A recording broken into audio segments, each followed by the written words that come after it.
Selamat hari Sabat. Happy Sabbath Day. Saudara-saudara yang dikasihi oleh Tuhan, kepada pendeta, tutua jemaat, memberi kami kesempatan untuk membawakan firman Tuhan pada hari Sabat ini. Saudaraku yang sangat dikasihi oleh Tuhan,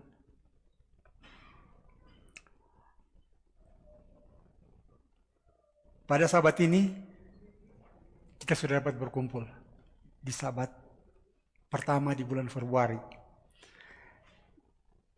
Sebenarnya saya minta sama pendeta, saudara pendeta, kasih saya khotbah pada tahun baru, Januari. Ini saya minta, saya bilang. Tidak biasanya saya minta begitu, saudara. Mungkin karena saya minta ini menyangkut impian saya.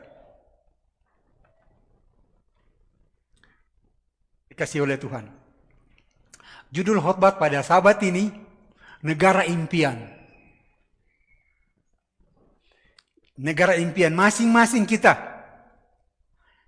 mempunyai negara impian. Dan tidak ada satu orang pun menginginkan negara impian itu negara miskin. Tidak ada. Mau negara yang kaya raya. Ini pembuka. Negara impian. Semestinya spanduk-spanduk ini memuat, disebarkan luas bahwa kita harus merindukan negara impian yang terbaik. Ini yang harus kita sebarkan. Dan negara impian ini yang perlu saudara dan saya, dan terutama saya, saudara percayai bahwa negara ini ada. Karena yang memberikan keterangan negara impian yang sangat makmur ini ada 4 saksi. Ada 4 saksi. Pertama, Tuhan. Kedua, malaikat. Ketiga, Yohanes. Keempat siapa? Siapa keempat? Keempat saya. Kelima siapa? Saudara sekalian. Ini negara impian. Apa negara impian? Sebelum saya menceritakan negara impian ini tercetus secara pribadi dari tahun 1991. Saya akan keluar Manado, akan mencari hidup yang lebih baik. Dan saya minta pada Tuhan, saya mau keluar. Saya mau pergi. Dan memang benar, saya pergi. Berapa lama saya di negeri yang lain? 3 tahun saya ada di sana. Saudaraku, di tempat yang saya pergi juga lumayan makmur. Saya bilang lumayan makmur, makanan berlimpah. Itu sampai 2017. 2018 yang lebih bagus lagi. Dan untuk mencapai negara impian saya ini tidak mudah, saudara. Tidak mudah untuk saya mendapatkan negara impian ini. Yaitu apa yang saya harus siapkan? Berdoa dan berpuasa. Ada 7 item yang saya sampaikan. Berdoa dan berpuasa. Saya lakukan itu. Tuhan, tolong saya. Saya mau cari yang lebih baik. Kedua,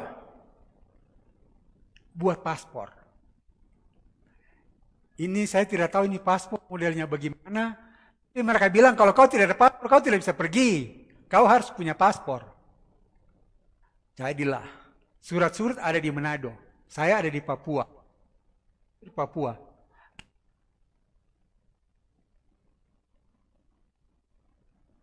Hanya modal KTP.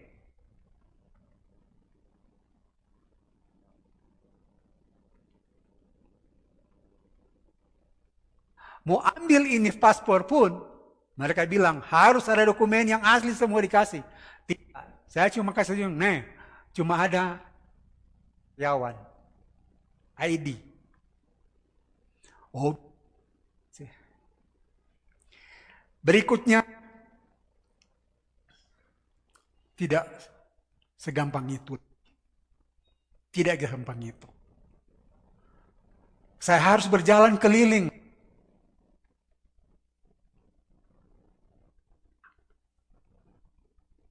Cari visa. Tidak langsung untuk urus visa. Mesti negara lain. Kau baru bisa dapat negara impianmu. Pergilah saya lagi ke sana. Pas maju untuk dapat visa. Pertama, dia bilang tidak bisa. Saya kecewa. Kenapa saya kecewa? Saya sudah berpikir saya tidak mau berdoa lagi kepada Tuhan. Karena saya sudah berdoa dan berpuasa untuk mendapatkan visa dan harus tembus. Saya ditolak. Ini kecewa berat. Saudaraku, pendek cerita, pas maju lagi kedua, langsung dapat. Sambil ya, terima kasih Tuhan, saya dapat ini visa. Ini istri saya di luar juga sampai berteriak juga, hei! Nah, seperti itu. Baik saudaraku. Nah, saudaraku, visa pun belum menunjang, belum cukup untuk membawa saudara dan saya. Untuk membawa saya ke negara impian. Harus punya apa? Punya sahabat.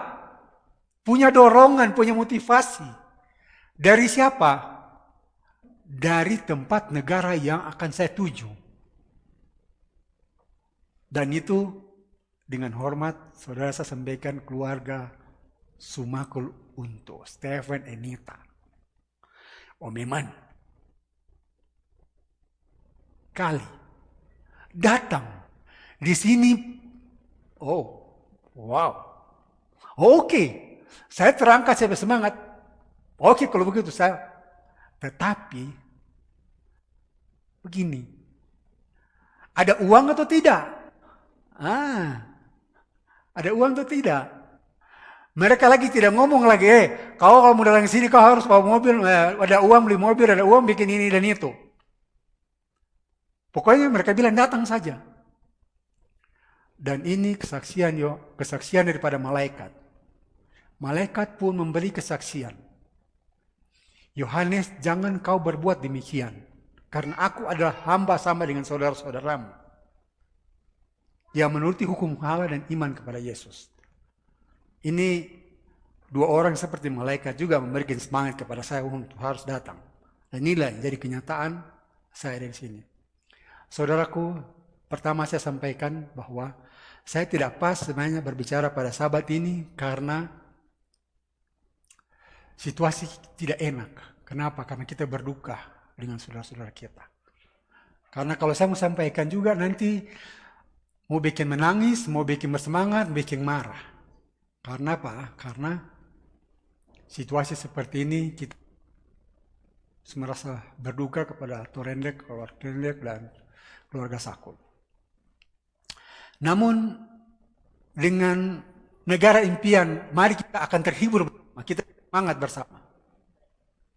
Baik saudaraku, setelah jawaban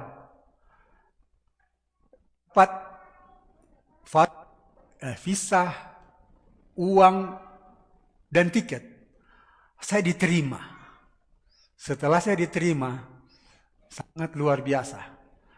Baru ada satu ibu yang berbicara begini, tante, orang so di Amerika kok karo iya, sudah di Amerika kita. Baru satu lagi saudara bilang begini, di sini itu Kanaan, susu dan madu berlimpah.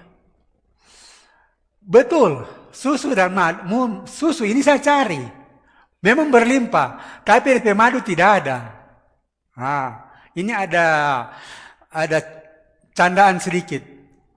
Ada satu orang di Manado, karena dia tahu ini kalau madu ini berlimpah, sampai bisa mandi madu. Sampai bisa mandi madu katanya. Nah, bagaimana supaya dia mandi madu? Dia bongkar nih sarang-sarang tawon, ditusuklah di pemuka, bengkak-bengkak. Bengkak-bengkak di pemuka ini, Lantas tetangganya lihat begini, Simon, kau kenapa kau muka bengkak-bengkak? So ini teman di madu. Ini sebenarnya bercanda saja. Memang negara impian ini ada berlimpah susu. Madu tentu hal-hal yang lain maksudnya. Ini maksud adalah susu dan madu. Dan inilah kisah. Sebenarnya kisah ini bukan, ini hanya impian kami sekeluarga. Impian saya dan keluarga untuk mendapatkan negeri yang berlimpah susu. Tetapi yang saya maksudkan di sini adalah ada seseorang yang punya impian kepada saudara dan saya. Seseorang yang brilian. Seorang yang hebat. Apa hebatnya? Sampai dia menginginkan saudara dan saya, dia mau mati untuk saudara dan saya. Dia rela mati. Saya harus turun dan saya harus ambil mereka. Siapa itu? Itu Yesus. Kita tidak janjian untuk dengan ibu-ibu tadi, dengan Roger untuk membawakan pujian yang terbaik kepada Tuhan. Kita tidak janjian. Saya tidak menyuruh Roger, saya tidak menyuruh tiga ibu tadi untuk menyanyikan lagu-lagu surga. Saya tidak janjian ibu yang bawa cerita anak-anak. Allah yang terbaik. Saya tidak janjian. Tapi ini kita punya, ternyata kita satu rumpun ini, satu hati ini, pada hari Sabat ini, untuk meninggikan Yesus. Kenapa meninggikan dia? Karena dia punya impian yang luar biasa kepada saudara dan saya. Untuk itu saya ambil tema daripada khotbah ini adalah, marilah kepadaku semua yang letih lesu dan berat, dan aku akan memberikan kelegaan. Tadi malam pendeta khotbah itu. Tema ini pendeta bawa tadi malam. Sepintas selalu kita di dunia ini Tuhan panggil, Tuhan hibur. Ternyata pada Sabat ini kita coba sedikit dulu ini. Sedikit tawaran ini, Tuhan punya panggilan ini. Kemana dia panggil? Kalau cuma panggil ke gereja, kasih? Tidak. Masih belum cukup, karena di gereja ada stres lagi. Tetapi kalau kita akan jauh ke depan, saudara akan termotivasi dan tidak akan pernah berpindah-pindah dari jemaat. Tidak akan pindah keluar dari gereja Antara hari ke-7. Setelah saudara kita akan bahas bersama selanjutnya ini. Nah, dengan panggilan ini, saudara akan, kalau saya panggil, saudara Stephen panggil yang lalu, Eman datang ke sini. Saya tidak tahu nih, Colorado ini bagaimana. Tetapi saya melihat janji Tuhan. Tuhan punya kata-kata begini. Tuhan punya kata-kata. Kota yang di atas gunung tidak mungkin tersembunyi. Ini kota yang di atas gunung ini maksudnya Tuhan ternyata ini adalah Amerika. Coba saudara kemana-mana, atau di mana-mana seluruh dunia ini, bangsa-bangsa seluruhnya ini, selalu melihat ke Amerika. Minta maaf pada Roger dari Cina, dari Thailand, dari Vietnam, dari Manado, dari Papua, dari Afrika, lihat Amerika ini. Ini kata-kata Tuhan mengenapi kata-kata Tuhan, mengenapi kata-kata Nyonya White bahwa ke depan tahun 1845 Nyonya White menyampaikan bahwa ada sekian bangsa-bangsa di dunia, masyarakat di dunia ini akan menuju Amerika. Dan salah satu saya dan keluarga. Nah ini. Kota yang di atas gunung tidak mungkin tersembunyi. Dan impian daripada Tuhan ini membawa saudara dan saya. Apa dia bilang begini? Lihat Yohanes pasal 17 ayat 24. Ya Bapa, aku mau supaya di mana aku berada, Mereka juga berada bersama-sama dengan aku. Mereka yang telah engkau berikan kepadaku. Sebab engkau telah mengasihi aku sebelum dunia dijadikan. Hebat ini saudaraku. Saudara jangan lihat sampai situ saja.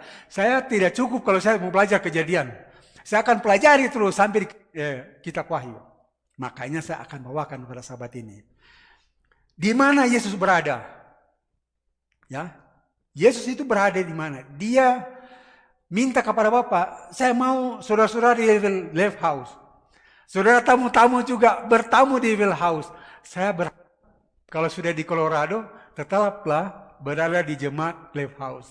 Karena dia sudah jadi full bagian dari gereja-gereja dunia. Bukan perkumpulan lagi.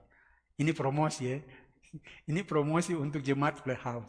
Karena sebentar akan kita rapati, ternyata nama kita kalau di Live House itu, orang di mana saja, di negara mana, tahu sebab, oh si Samuel itu ada di Live House dia. Gitu.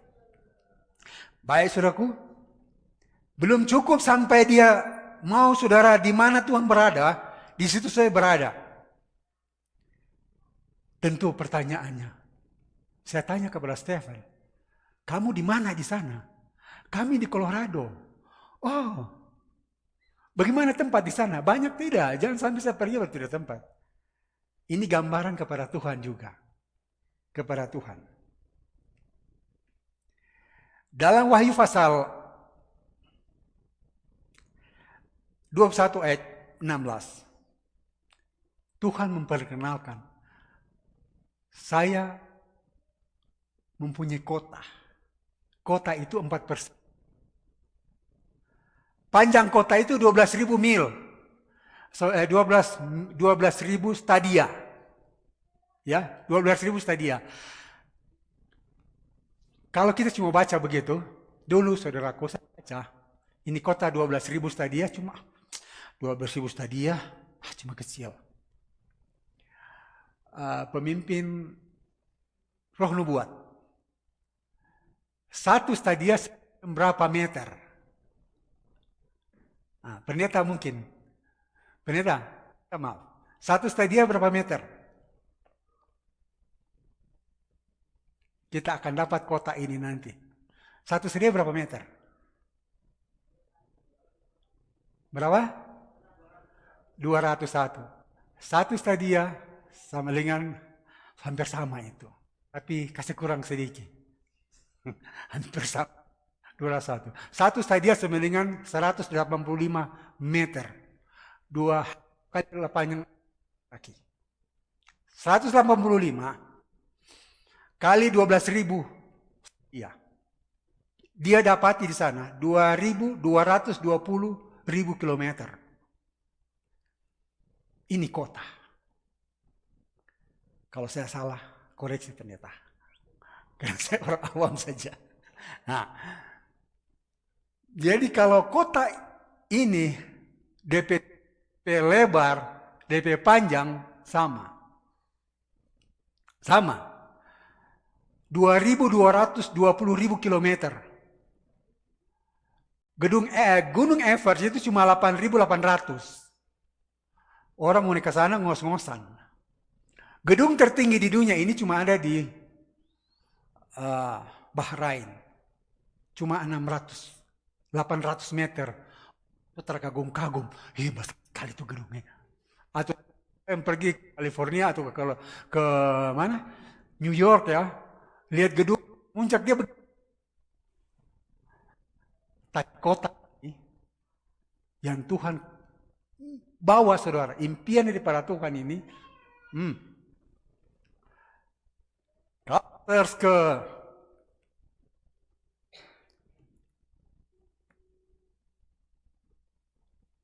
kalau mau tahu ini 2.220 km ini dia melampaui daripada satelit-satelit yang ada. Dia melampaui langit yang kita lihat ini, langit dia lewat ke atas. Dia lewat. Ini luar biasa megahnya kota ini. Nah, inilah yang kita harus perlu bersemangat. Pintunya Itu 12. Suruh baca di dalam Wahyu pasal 21. Tetapi gambarannya di sini, satelit yang rendah itu 160 sampai 2000. Dan satelit menengah 35.000 sampai 2000. Jadi secara umum satelit ini berada antara 160 km sampai 36.000 dari permukaan bumi. Sedangkan kota ini 2.200 km lewat daripada satelit-satelit yang tidak bisa dijangkau oleh siapapun. Saudaraku yang dikasihi oleh Tuhan, kota ini, lagu tadi dari ibu-ibu dia bilang, adakah tempat saya di sana? Adakah rumah saya di sana? Adakah ruangan saya di sana? Di sana, saudaraku, banyak tempat tinggal. Banyak tempat tinggal. Yesus memperkenalkan, Yesus menyampaikan, Tuhan menyampaikan, Yohanes pasal 14 ayat 2-3, di rumah Bapakku banyak tempat tinggal. Jika tidak demikian, tentu aku mengatakannya kepadamu, sebab aku pergi untuk menyediakan tempat bagimu. Dan apabila aku telah pergi ke situ dan telah menyediakan tempat bagimu, aku datang kembali. Aku akan datang kembali dan membawa kamu ke tempatku, supaya di tempat di mana aku berada, kamu pun berada. Nah, apakah cuma ini? Cuma tempat saja? Cuma tempat saja yang kita tahu? Tuhan memberikan spesifik. Yang saya datang di sini, saya lihat jalan sampai 4 tempat, 5 jalur, saya terkagum-kagum. Saya lari dengan kecepatan 80 mile, saya senang sekali, tapi takut saya mau dapat tangkap. Kecepatan. Saudaraku, di Yerusalem baru, saya sering cerita kepada orang-orang, kita bersedia dong untuk kedatangan Tuhan. Nah, Tuhan akan membawa kita ke tempat yang luar biasa. Di kota yang luar biasa. Dan saya kasih tahu sama mereka, kota itu jalan-jalannya dari emas murni, bercahaya. Bercahaya. Jadi di jalan-jalan saja dari emas. Di sini kita di sini cuma bikin aspal dan beton. Tidak ada jalan emas. Kota emas ini hanyalah Yesus yang siapkan. Tidak ada orang lain. Nah, bagian berikutnya, kita juga bukan cuma kota yang disiapkan Tuhan. Bukan cuma bangunan 4 persegi 2. Tapi dia bilang, di sana boleh bercocok tanam. Di sana ada lahan. Di sana saudara mendirikan rumah. Ibu siapa yang cerita saya?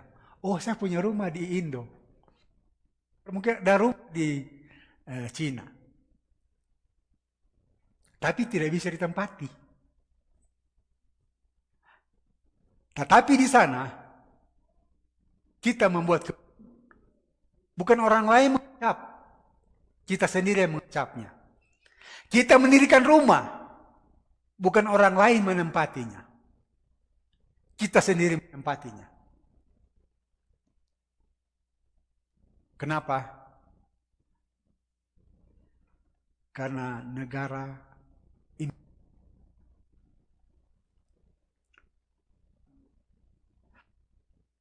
luas, sangat. Saudara bisa lihat Yesaya pasal 66 ayat 21, 22 dan 23. Yesaya 66 ayat 21, 22 dan 23. Mendirikan rumah, menanam, bukan orang lain mengecap, tetapi orang itu sendiri yang mengecap atau menikmatinya. Saudaraku, saya waktu keluar tahun 90-91, saya bertanya, kalau saya mau pergi ke sana, di sana hari perbaktian hari apa? Hari apa perbaktian dan apakah saya bisa berbakti di sana atau tidak? Kalau ada hari perbaktian, saya mau. Dan ini yang saya lakukan, saya tanyakan. Kenapa hari perbaktian penting? Kenapa hari perbaktian penting? Karena penguasa dunia pun punya hari perbaktian. Jadi jangan pikir cuma kita yang punya perbaktian atau Tuhan punya hari perbaktian. Penguasa dunia pun punya hari perbaktian. Hari apa itu? Kita pelajari selanjutnya. Pelajaran terpisah itu. Tetapi penekanannya pada ini, di sorga atau di Yerusalem baru, negara impian Tuhan untuk saudara saya mempunyai hari perbaktian. Hari apa itu di sana? Apakah juga nama saudara berubah atau tidak? Apakah bulan berganti bulan? Kalau saya pada saat bulan Januari tidak cocok, tahun berganti tahun. Di Yerusalem baru tidak berganti tahun. Cuma ada bulan berganti bulan, sabat berganti sabat. 6. Yesaya 66 ayat 6.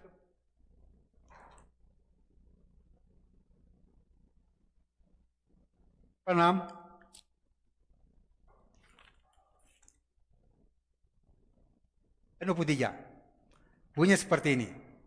Sebab sama seperti langit yang baru dan bumi yang baru yang akan kujadikan itu tinggal tetap di hadapanku. Demikianlah firman Tuhan. Demikianlah keturunanmu. Dan saya punya nama paling panjang. Saya punya nama Samuel Soleman Sasoleng. Tapi pas saudara satu, Soleman dia kasih potong jadi Eman. Sem dia kasih potong jadi Sem. Samuel jadi Sem. Sasoleng jadi Soleng. Jadi kalau mau panggil saya punya nama itu dia Ninto apa deh? Sem, Samuel, Eman, Soleman, Eman, Sasoleng, Soleng. Walaupun panjang surat, berubah. Ini kalau kita punya nama. Jadi kalau pendeta punya nama Max Foran, oh, Foran yang ada ini, itu cepat dapat buka itu. Nah, di sini kasih tahu, Tuhan memberikan contoh bahwa demikianlah keturunanmu dan namamu akan tinggal tetap. Bulan berganti bulan dan sabat berganti sabat. Seluruh umat manusia akan datang untuk bersujud menyembah di hadapanku, firman Tuhan. Jangan sampai saudara beribadah pada hari sabat, ternyata di sana hari yang lain. Di bumi hari sabat, di sana juga di Yerusalem baru hari sabat. Jadi rajin-rajin kita harus bergereja pada hari sabat. Membiasakan diri. Ikut seperti Tuhan punya cara. Datang ke Nazaret tempat dia dibesarkan dan menurut kebiasaannya, dia masuk ibadah pada hari sabat sambil membuka Tuhan. Dan dibukanya Yesaya pasal 53.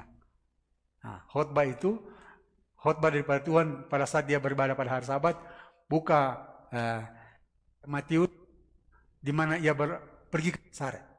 Nah, itu akan ini menjadi semangat lagi karena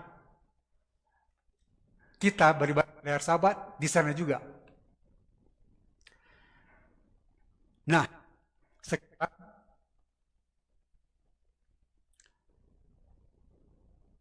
kita menunggu ada di dunia. Bagaimana dengan orang-orang yang sudah meninggal? Nah, ini penghiburan kepada keluarga yang saya bilang tadi susah sampai hati karena saya akan berbicara seperti ini. Namun pada saat kita mengetahui ini, tentu kita akan lega. Bagaimana dengan orang meninggal? Bagaimana kewargaan kita? Saudaraku, kewargaan kita kalau boleh dua keluarga negara kita, kewargaan di Amerika dan kewargaan di surga. Kenapa demikian? Karena kewargaan kita ada dalam surga.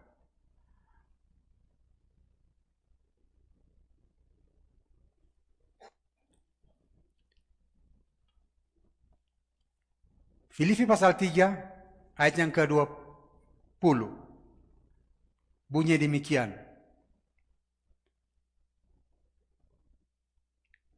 Karena kewargaan kita adalah di dalam sorga dan dari situ juga kita menantikan Tuhan Yesus Kristus sebagai juru selamat.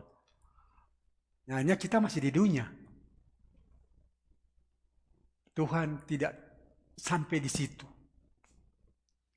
Tidak sampai di situ. Yohanes pasal 17 meyakinkan saudara dan saya bahwa memang kamu di dunia, tetapi kamu bukan orang dunia. Kamu masih di dunia, tetapi kamu adalah kewarga sorga, bukan orang dunia. Ini warga sorga ini, kata Tuhan, ini mesti hati-hati dengan nama kita. Tuhan memberi pesan, apa yang terlepas di dunia akan terlepas di sorga. Jadi kalau memang benar-benar nama kita tertera di dunia ini, tertera juga di sorga. Jangan sampai terhapus. Kita jaga baik-baik.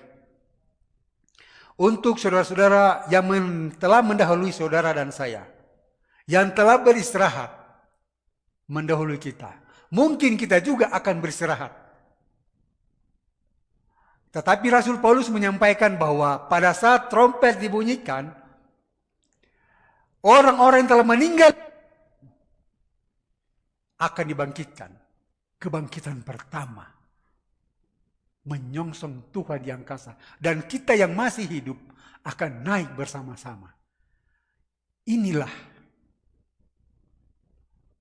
keyakinan kita. Dan ini yang harus menjadi motivasi kita. Harus bahwa saya tidak salah. Saya berada di gereja Masvenika 7. Karena punya pengharapan untuk bertemu dengan Dia. Impian daripada Tuhan suatu saat akan menjadi kenyataan. Bukan omong kosong. Saudaraku, bukan kota untuk yang biasa-biasa saja. Tetapi kota ini adalah kota Allah. Yang tidak bisa digugat dan tidak bisa geser siapapun juga. Pertanyaannya,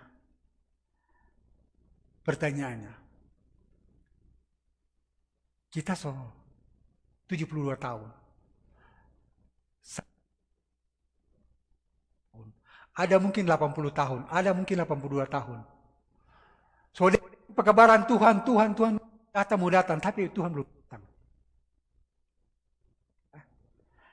Kalau memang seperti ini, pada sahabat ini kita tentu tidak akan lagi mau bertanya Tuhan kapan.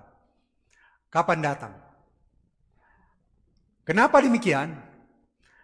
Tuhan bilang begini, kamu baru 82 tahun. 1000 tahun kepada saudara, 1 hari bagi Tuhan. Jadi kalau kita baru saya ini 60 tahun, 61 tahun, saya ingin tahu dari 0 berapa persen baru saya dapat ini 1000 tahun ini. Ini yang sudah, jangan lagi bersungut. So lama ini dia. Tuhan belum datang. Tidak perlu. Entah kita sudah beristirahat, entah kita masih hidup. Yesus menjawab. Jawab Yesus. Yesuslah kebangkitan dan hidup. Barang siapa percaya kepadanya akan hidup walaupun ia sudah mati. Dan setiap orang masih hidup dan yang percaya kepadaku akan hidup selama-lamanya. Jadi entah orang beristirahat, entah orang masih hidup. Pada saat kedatangan Tuhan, Dia akan membawa kita ke tempat di mana Dia berada. Berikutnya, sebagai pesan untuk saudara saya lagi. Jangan-jangan Tuhan bertipu. Jangan-jangan Tuhan tidak betul mau datang. Sebelum Tuhan datang, pertama kali Tuhan sudah pesan kepada umat-umatnya. Tuhan sudah pesan kepada umat-umatnya. Dalam tulisan kitab Habakuk pasal 2 ayat yang ketiga.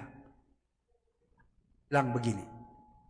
Sebab penglihatan itu masih menanti saatnya. Tetapi ia bersegera menuju kesudahannya dengan tidak menipu. Apabila berlambat-lambat nantikanlah itu. Sebab itu sungguh akan datang dan tidak akan bertanggung. Jadi sungguh-sungguh. Jadi kalau Kita punya umur cuma sampai 120 tahun saja. Sesudah itu kita meninggal. Kalau Tuhan belum, no problem, tidak ada masalah. Karena dia akan datang dengan segera. Tuhan Yesus, amin.